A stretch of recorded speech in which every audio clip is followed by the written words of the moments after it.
Good morning student अपना BEd second semester के students लिए टॉपिक चल रहा है अपना करिकुलम डिवेलपमेंट। वो अज आप लास्ट टॉपिक करांगे इस सबजैक्ट का। जो अपना लास्ट टॉपिक है वो है curriculum for children with special needs, विशेष जरूरतों वाले बच्चों लिए पाठक्रम। तो स्टूडेंट सब तो पहला विशेष जरूरतों वाले स्पेशल नीड्स ऑफ चाइल्ड किहड़े हुंदे आ। कहते एक तो अपने नॉर्मल बच्चे होंगे, नॉर्मल बच्चे जिवें क्लासिस के आके पढ़ते हैं, बुद्धि उन्होंने सही चलती है, इंटैलीजेंस लैवल सही होंगे, फिजिकली साउंड होंगे, वो नॉर्मल बच्चे आ जाते। स्पैशल नीड्स वाले स्टूडेंट आ जाते हैं जिहड़े कि आम बच्चों नालों थोड़े जे वक्रे होंगे, जिन्होंने चाहे तुसी तंदुरुस्ती के मामले च ला लो, सेहत के मामले च ला लो, फिजिकल तौर पर वीक लगा लो, हो सकता भी इंटलैक्चुअल तौर पर वीक हो, ठीक है, बुद्धि के तौर पर वीक हो सकता उन्होंने कोई बीमारी होवे, कोई मानसिक विकास ना होया होवे। जिहड़े इस तरह के बच्चे होंगे वो सारे की होंगे स्पैशल नीड्स वाले स्टूडेंट्स होंगे। तो जो स्पैशल नीड्स वाले स्टूडेंट होंगे उन्होंने एक विशेष पदवी की जरूरत होंगी है, विशेष डेजिगनेशन की जरूरत होंगी है। क्यों? क्योंकि वो आम बच्चों नालों वक्रे है, उन्होंने प्रॉब्लम्स भी गंभीर होंगी हैं, इसलिए उन्होंने आप as a special child need करते हैं। उन्होंने एक स्पेशल डेजिगनेशन देनी, एक स्पेशल पदवी देनी जरूरी होंगी है। कई विद्यार्थी तो इन्होंने एहो जे भी हो जाते हैं जिन्होंने स्पेशल कोई डॉक्टरी सहायता की भी जरूरत होंगी है। इन्होंने बच्चों को कोई अकैडमिक, भावनात्मक, समाजिक समर्था पूरी करने भी कई चीज़ों में इन्हों की जरूरत पैती है। तो उस बाद इन्होंने कुछ दसिया विशेष विद्यक जरूरतों वाले जोड़े विद्यार्थी है उन्होंने learners with special education need, उन्होंने कुछ लर्नर्स या कुछ स्पेशल एजुकेशन नीड्स होंगे। भारत भी कि जे विद्यार्थियों को वक्-वक् दस्तावेज भिन्न भिन्न ढंग नाल परिभाषित किया, जिमें जिला प्राइमरी सिक्ख्या प्रोग्राम बनाए गए हैं जिन्होंने अपंग व्यक्ति जिन्होंने सुनता नहीं है उन्होंने बौद्धिक विकास की गल की हुई है, या फिर सार्क देशों में वर्कशॉप की रिपोर्ट 2000 के अनुसार शरीरक तो जोड़े व्यक्ति अपंग होंगे उन्होंने बारे अपनी गल की गई हैगी है, या फिर SSA फॉर्मेट ऑफ एप्लीकेशन ने अजे विशेष लोड़ा अधीन बालकों फोकस ग्रुप उत्ते तैयार किया गया जिन्होंने उत्ते जो स्पैशल नीड्स वाले चाइल्ड है उन्होंने उत्ते स्पैशली फोकस किया जाएगा। उस तो बाद ये आ जाता विशेष जरूरतों वाले बच्चों की सिक्ख्या, education for children with special needs की जरूरत होंगी है, नीड्स क्यों मिलती है। हुण कहते जिहड़े स्पैशल नीड्स वाले बच्चे होंगे वो होर बच्चों वांग ही वैसे उन्होंने सिक्ख्या ग्रहण करने का पूर्ण अधिकार होंदा है, पर उन्होंने जिहड़ी सिक्ख्या दी जाए इस तरह की सिक्ख्या दी जाए जिहड़ी उन्होंने ज़रूरतों के अनुसार ढुकवी हो। ये ना हो मतलब आप बच्चे क्लास के आम बच्चों के नाल सिक्ख्या तो प्रोवाइड कर रहे हैं पैरल रखने लिए, पर उन्होंने बच्चों लिए ढुकवी नहीं है, उन्होंने समझ नहीं आ रही, फिर अपनी स्पैशल एजुकेशन की कोई भी महत्ता नहीं रह जाती। तो इसलिए जरूरी है कि बच्चों की काबलियत के अनुसार, उन्होंने संपन्नता के अनुसार, उन्होंने फिजिकली मैंटल हैल्थ के अकॉर्डिंग उन्होंने जी है एजुकेशन देनी जरूरी हो जाती है। बच्चे के संपूर्ण सहयोग के लिए, बच्चे के पूर्ण विकास के लिए जी है स्पैशल एजुकेशन जी हैगी वो स्पैशल नीड्स ऑफ चाइल्ड देनी जरूरी है। कोई भी बच्चा जो कोई उन्होंने समस्याओं का सामना करना पै रहा है, वो अपंगता है या फिर कोई सीखण के कोई कमियां महसूस हो रही, मजबूरी फील कर रहा है, विद्यक जरूरतों वाल उन्होंने ध्यान नहीं दिता जाता, काफ़ी समस्याओं का सामना करना पै रहा है, तो अजिहे बच्चों को आप वधिया तौर पर स्पैशल एजुकेशन देनी होगी है। उस तो बाद आ जाता है विशेष लोड़ां वाले बालकों लिए विद्यक व्यवस्थावां, educational provision for children with special needs की है। सब तो पहला संयुक्त सिक्ख्या जिहदे IEDC स्कीम लागू की गई है, केंद्र सरकार वालों ये स्कीम है जी बनाई गई है। इस स्कीम के अधीन के स्कूलों में जोड़े अपाहज व्यक्ति विद्यार्थियों को सिक्खक मौके प्रदान किए जाते हैं, मतलब जो भी अपंग व्यक्ति है उन्होंने आम स्कूलों के जी सिक्ख्या जी प्रोवाइड करने लिए कोई स्पैशल फैसिलिटीज़ दी जाती हैं। PIED स्कीम जी है ये NCE यूनीफॉर्म का सांझे तौर पर संयुक्त प्रोजैक्ट 1987 में शुरू किया गया सी। यदा मतलब भी सी जो आम स्कूलों में अपंग बालकों का संपूर्ण विकास हो, जो आम स्कूल है उत्थे जो अपंग विद्यार्थी है उन्होंने की है पूर्ण तौर पर ओवरऑल डिवेलपमेंट है जी उन्होंने की जा सके।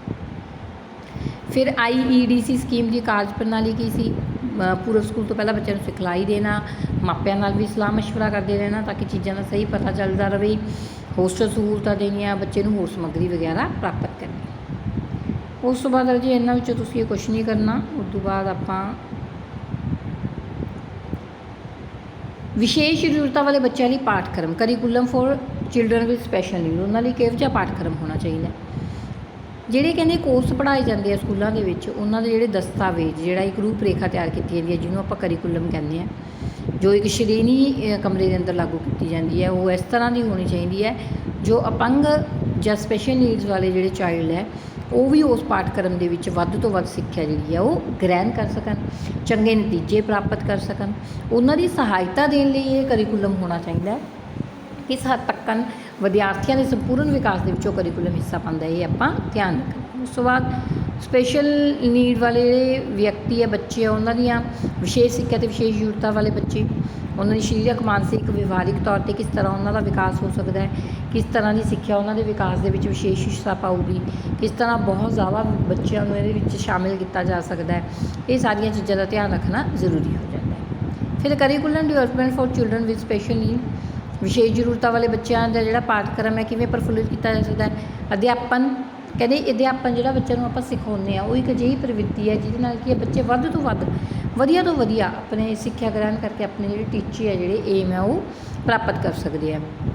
ਉਸ ਤੋਂ ਇਲਾਵਾ ਸਧਾਰਨ ਬੱਚੇ ਦੇ ਮੌਕੇ ਮਿਲਣ, ਕੌਸ਼ਲ ਗ੍ਰਹਿਣ ਕਰਦੇ ਆ। ਉਸੇ ਤਰ੍ਹਾਂ ਹੀ ਜਿਹੜੇ ਸਪੈਸ਼ਲ ਨੀਡਸ ਵਾਲੇ ਬੱਚੇ ਉਹਨਾਂ ਦੀਆਂ ਵੀ ਸਕਿੱਲਸ ਡਿਵੈਲਪਮੈਂਟ ਦਾ ਉਹਨਾਂ ਨੂੰ ਇੱਕ ਮੌਕਾ ਮਿਲਣਾ ਚਾਹੀਦਾ ਹੈ। ਵਿਸ਼ੇ ਉੱਪਰ ਧਿਆਨ ਦੇਣਾ ਹੀ ਹਮੇਸ਼ਾ ਸਭ ਤੋਂ ਮਹੱਤਵਪੂਰਨ ਹੀ ਹੁੰਦਾ। ਮੈਂ ਇਹੀ ਨਹੀਂ ਹੈ ਵੀ ਹਮੇਸ਼ਾ ਹੀ ਆਪਾਂ ਵਿਸ਼ੇ ਨੂੰ ਮੁੱਖ ਮੰਨ ਕੇ ਚੱਲੀਏ। ਆਪਾਂ ਨੂੰ ਕਦੇ ਕਦੇ ਵਿਸ਼ੇ ਤੋਂ ਹਟ ਕੇ ਬੱਚਿਆਂ ਦੀਆਂ ਜਿਹੜੇ ਸਕਿੱਲਸ ਆ, ਜਿਹੜੀਆਂ ਟ੍ਰੇਨਿੰਗਸ ਆ, ਉਹਨਾਂ ਵੱਲ ਵੀ ਧਿਆਨ ਦੇਣਾ ਜ਼ਰੂਰੀ ਹੋ ਜਾਂਦਾ ਹੈ। ਫਿਰ ਇਹਦੇ ਪ੍ਰਿੰਸੀਪਲਸ ਕੀ ਆ ਜਾਂਦੇ ਆ। ਪ੍ਰਸ਼ਾਸਨਿਕ ਕਹਿੰਦੇ ਜਿਹੜੀਆਂ ਨੀਤੀਆਂ ਹੈਗੀਆਂ ਉਹ ਇਸ ਤਰ੍ਹਾਂ ਦੀਆਂ ਰੱਖਣੀਆਂ ਚਾਹੀਦੀਆਂ ਜਿਹਦੇ ਬਾਰੇ, ਵਿਸ਼ੇਸ਼ ਸਿੱਖਿਆ ਬਾਰੇ, ਜਿਹਦੇ ਵਿੱਚ ਸਪੈਸ਼ਲ ਤੌਰ 'ਤੇ ਜੋ ਤਬਦੀਲੀਆਂ ਕਰਨੀਆਂ ਉਹ ਕੀਤੀਆਂ ਜਾਣ। ਸਪੋਰਟ ਸਿਸਟਮ ਹੋਣਾ ਚਾਹੀਦਾ ਹੈ। ਸਹਾਇਤਾ ਇਸ ਤਰ੍ਹਾਂ ਦੀ ਪ੍ਰੋਵਾਈਡ ਕੀਤੀ ਜਾਣੀ ਚਾਹੀਦੀ ਹੈ। ਕੋਈ ਡਾਕਟਰੀ ਸਹਾਇਤਾ ਦੀ ਬੱਚਿਆਂ ਨੂੰ ਜ਼ਰੂਰਤ ਹੈ, ਕੋਈ ਸਲਾਹਕਾਰੀ ਸਹਾਇਤਾ ਦੀ ਲੋੜ ਹੈ, ਕੋਈ ਘਰੇਲੂ ਸਿਖਲਾਈ ਦੀ ਜ਼ਰੂਰਤ ਹੈ, ਤਾਂ ਬੱਚੇ ਨੂੰ ਉਹ ਸਾਰੀ ਸਿਖਲਾਈ ਪ੍ਰੋਵਾਈਡ ਹੋਣੀ ਚਾਹੀਦੀ ਹੈ। ਇਹਦੇ ਵਿੱਚ ਕਹਿੰਦੇ ਪੂਰੇ ਸਮੁਦਾਇ ਨੂੰ ਅੱਗੇ ਪਾਉਣਾ ਚਾਹੀਦਾ ਇਸ ਚੀਜ਼ ਨੂੰ ਪ੍ਰਫੁੱਲਿਤ ਕਰਨ ਲਈ। ਬੱਚਿਆਂ ਦੇ ਵਿਅਕਤੀਗਤ ਸਮਾਜਿਕ ਵਿਕਾਸ ਲਈ ਸਿਰਫ ਇਹ ਨਹੀਂ ਹੈ ਵੀ ਅਧਿਆਪਕ ਜਾਂ ਫਿਰ ਮਾਪੇ ਜਿਵੇਂ ਪੂਰਾ ਸਮੁਦਾਇ ਇਸ ਪ੍ਰਣਾਲੀ ਦੇ ਵਿੱਚ ਆਪਣਾ ਵਿਸ਼ੇਸ਼ ਹਿੱਸਾ ਜਿਹੜਾ ਪਾਉਣ ਲਈ ਮਤਲਬ ਪਾਉਣਾ ਚਾਹੀਦਾ ਹੈਗਾ। ਉਸ ਤੋਂ ਬਾਅਦ ਸਟੂਡੈਂਟ ਇਹਦੇ ਵਿੱਚ ਆਪਾਂ ਕਰਨਾ ਹੈਗਾ ਪਾਠਕ੍ਰਮ ਦੀਆਂ ਰੂਪ ਰੇਖਾਵਾਂ ਕਿਸ ਤਰ੍ਹਾਂ, ਆਊਟਲਾਈਨ ਕਿਸ ਤਰ੍ਹਾਂ ਦੇ ਹੋਣੇ ਚਾਹੀਦੇ ਹੈ। ਆਊਟਲਾਈਨ ਹੋਣੀ ਚਾਹੀਦੀ ਹੈ ਵੀ ਟੀਚਾ ਫੋਕਸ ਹੋਣਾ ਚਾਹੀਦਾ ਜਿਹਦੇ ਵਿੱਚ ਏਮ ਪ੍ਰਾਪਤੀ ਹੋਣੀ ਚਾਹੀਦੀ ਹੈ।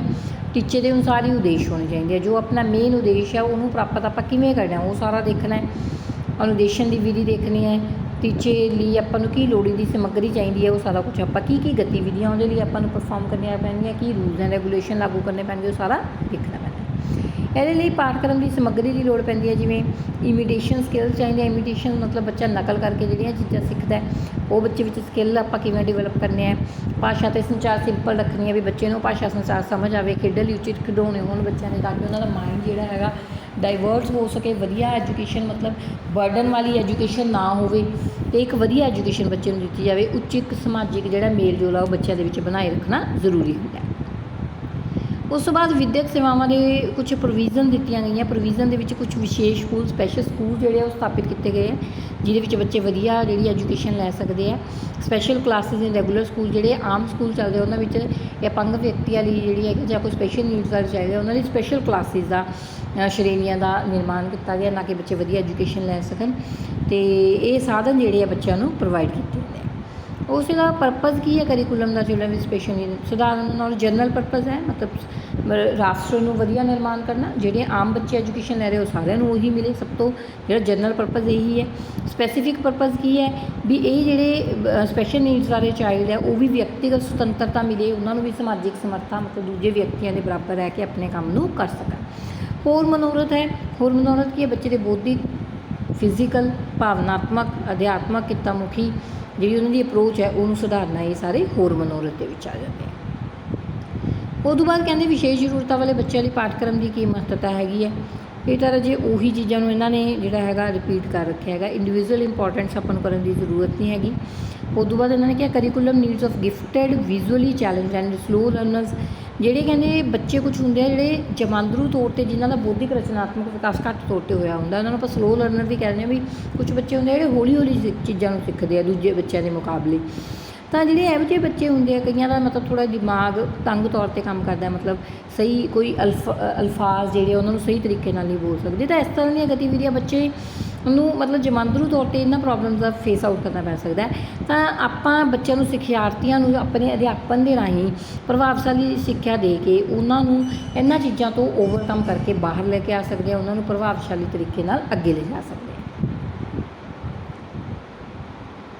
ਨੀਡਸ ਆਫ ਗਿਫਟਡਨੈਸ ਆ ਜਾਂਦੀ ਹੈ, ਮਤਲਬ ਹਰੇਕ ਦੇਸ਼ ਨੂੰ ਆਪਣੇ ਖੁਸ਼ਹਾਲੀ ਅਤੇ ਪ੍ਰਗਤੀ ਲਈ ਵਿਅਕਤੀਆਂ ਨੂੰ ਪ੍ਰਭਾਵਸ਼ਾਲੀ ਬਣਾਉਣ ਲਈ ਨਵੀਆਂ ਕਾਢੇ ਕਰਦੇ ਰਹਿੰਦੇ, ਨਵੇਂ ਅਵਿਸ਼ਕਾਰ ਹੁੰਦੇ ਰਹਿੰਦੇ ਦੇਸ਼ਾਂ 'ਚ। ਕਿਉਂ ਹੁੰਦੇ ਆ? ਤਾਂ ਕਿ ਜਿਹੜੇ ਸਪੈਸ਼ਲ ਕੋਈ ਨੀਡਸ ਆ ਉਹਨਾਂ ਬੱਚਿਆਂ ਨੂੰ ਆਪਾਂ ਵਿਗਿਆਨਕ ਤੌਰ 'ਤੇ, ਸਿੱਖਿਅਕ ਤੌਰ 'ਤੇ ਅੱਗੇ ਲੈ ਕੇ ਆ ਸਕੀਏ।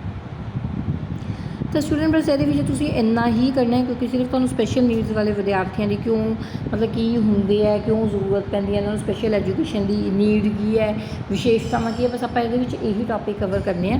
ਤਾਂ ਅੱਜ ਦੀ ਵੀਡੀਓ ਦੇ ਵਿੱਚ ਤੁਹਾਡਾ ਸਾਰਾ ਜਿਹੜਾ ਟੌਪਿਕ ਆ ਉਹ ਕਵਰ ਹੋ ਚੁੱਕਿਆ। ਇਹਦੇ ਨਾਲ ਤੁਹਾਡਾ ਸਿਲੇਬਸ ਵੀ ਕਵਰ ਹੋ ਗਿਆ। ਇਸ ਤੋਂ ਬਿਨਾਂ ਸਟੂਡੈਂਟ ਜੇ ਤੁਹਾਨੂੰ ਸਟਿਲ ਕੋਈ ਲੱਗਦਾ ਹੈ ਵੀ ਸਾਡਾ ਕੋਈ ਟੌਪਿਕ ਪੈਂਡਿੰਗ ਹੈ ਜਾਂ ਤੁਹਾਨੂੰ ਨਹੀਂ ਸਮਝ ਆਇਆ, ਤਾਂ ਤੁਸੀਂ ਕਮੈਂਟ ਬਾਕਸ ਦੇ ਵਿੱਚ ਆਪਦੇ ਕਮੈਂਟਸ ਛੱਡ ਦਿਓ, ਤਾਂ ਮੈਂ ਉਹ ਟੌਪਿਕ ਤੁਹਾਡੀ ਨੈਕਸਟ ਵੀਡੀਓ ਦੇ ਵਿੱਚ ਕਵਰ ਕਰ ਦੂੰ। Thank you students.